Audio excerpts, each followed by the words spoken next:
Alors, dans cette vidéo, je vous explique la différence entre des nombres opposés et des nombres inverses et je vous explique comment on fait pour les construire.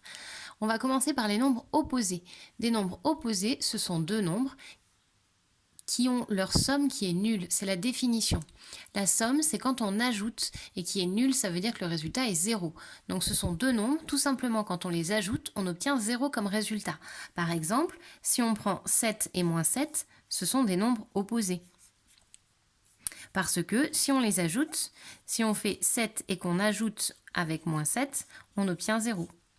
Ou bien, si on fait moins 7 plus 7, on obtient 0. Donc 7 et moins 7 sont des nombres opposés.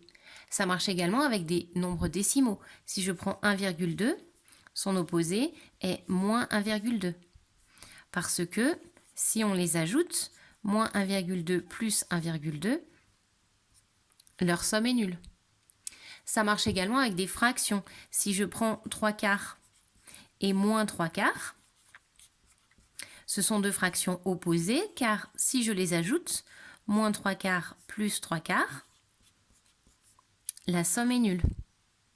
Donc pour former des nombres opposés, c'est très simple. Il suffit de prendre le même nombre et de changer son signe.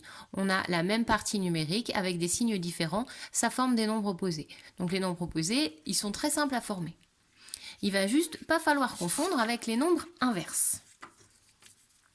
C'est pas plus difficile, mais il faut juste faire attention à ne pas les confondre. Deux nombres sont l'inverse l'un de l'autre si leur produit vaut 1. C'est-à-dire que cette fois-ci, on va avoir deux nombres. Leur produit, ça veut dire qu'on va les multiplier et on va obtenir comme résultat 1.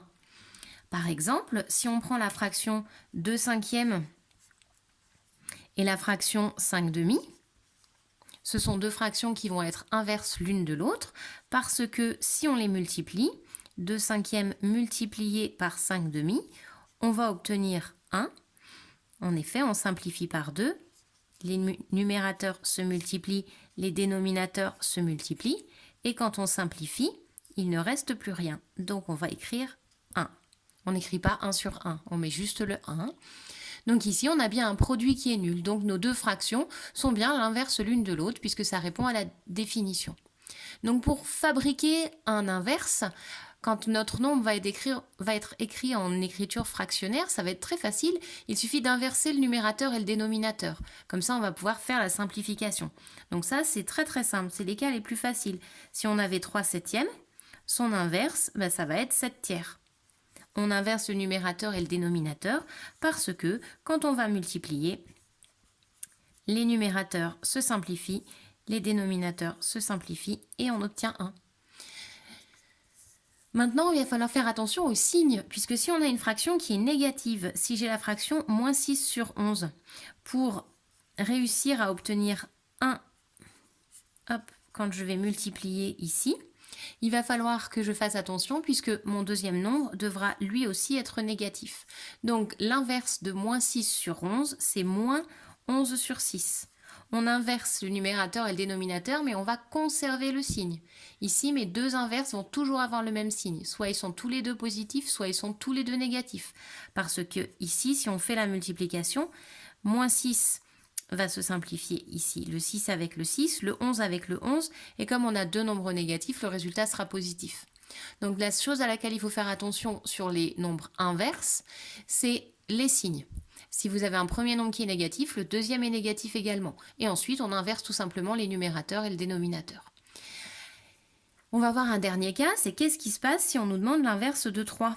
Puisque 3, c'est un nombre entier, il n'a pas de dénominateur, qu'est-ce qu'on va lui faire ? Eh bien, on va se souvenir dans notre tête au moins, même si on ne l'écrit pas, que 3 c'est pareil que 3 sur 1. Et ici, vu qu'on la voit la fraction, eh bien, on va réussir à inverser très facilement, puisque du coup, l'inverse de 3 sur 1, ça va faire 1 sur 3. Donc ce 1 qu'on n'avait pas écrit, qui n'était pas là, nous on sait qu'il est là, on sait dans notre tête qu'il est là. Si on a besoin, on peut le rajouter, mais si on y arrive, on essaye de ne pas l'écrire. Et quand on inverse, hop, il apparaît puisque du coup, il passe au numérateur et là, il a son importance. Et si on vérifie, si on multiplie 3 par 1 tiers, le 3 se simplifie, hop, ici, et il nous reste le 1 du numérateur. Et ça va marcher de la même manière. Si on nous donnait la fraction 1 dixième et qu'on nous demandait de trouver son inverse, On va inverser numérateur et dénominateur, donc on va obtenir 10 sur 1.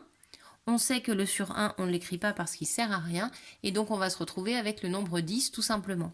Et si on vérifie, 1 dixième, si on le multiplie par 10, les 10 se simplifient entre eux, et on obtient 1 comme résultat. Puisque le résultat est 1 et qu'on avait bien une multiplication, on obtient bien 1 dixième et 10, qui sont des nombres inverses. Et si on avait eu un nombre négatif ici, on aurait mis un nombre négatif ici, pour conserver un résultat positif. Donc, sur les inverses, on se rappelle que deux nombres sont l'inverse l'un de l'autre si leur produit vaut 1. Ça, c'est la définition. Comment est-ce qu'on fait pour les trouver? Quand on a une fraction, on va inverser le numérateur et le dénominateur en faisant attention à conserver les signes.